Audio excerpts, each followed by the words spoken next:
Bonjour à tous, laissez-moi vous raconter l'histoire de Mary Toft, la femme qui donna naissance à des lapins. Mary Toft était une domestique qui vivait dans la campagne anglaise au sud de Londres. En 1726, à l'âge de 25 ans, elle tombe enceinte de son mari Joshua Toft. Ça allait être la naissance de son 4e enfant, mais le 27 septembre de cette même année, alors que sa grossesse arrive à terme, la voisine de Mary Toft est alertée par des cris de douleur. Elle entre dans la maison et assiste alors à une scène surréaliste. Marie, allongée sur le lit, est en train de donner naissance à une chose qui ne ressemble en rien à un bébé. Apeurée, elle court alerter la belle-mère de Marie, sage-femme de profession. En arrivant, elle aussi est stupéfaite. Marie a en fait accouché de différents organes qui ressemblent fortement à des parties d'animaux. Un grand chirurgien, John Howard, est alerté et se rend 2 jours plus tard chez les Toft pour constater le phénomène.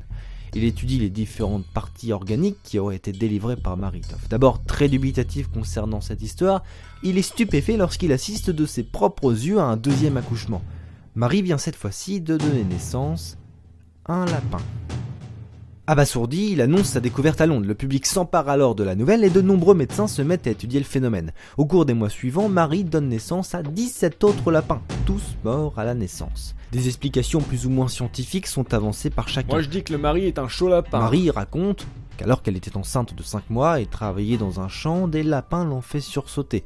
Après cet événement, elle est devenue obsédée par les lapins, ce qui aurait pu conduire à une malformation du bébé.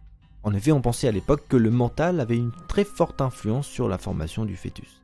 Un grand nombre de personnes croyaient donc à cette histoire. Cependant, début décembre, soit 2 mois après la première naissance, un fait commence à intriguer. L'époux de Marie aurait acheté à plusieurs reprises des lapins aux commerçants de la ville. Une étude est réalisée. La jeune femme est isolée des membres de sa famille et est placée sous surveillance à Londres. Et bizarrement, pendant le temps de cette étude, aucun lapin ne naquit. Sous la pression, Marie finit par avouer la supercherie. Toute la famille était en fait complice. L'époux avait inséré une tête de lapin et un corps de chat dans le vagin de son épouse après que celle-ci ait fait une fausse couche. Oui, cette histoire est complètement dégueulasse. Pour les accouchements suivants, les lapins étaient préparés dans une poche cousue sous la robe de Marie. Il ne restait plus qu'à les mettre en place.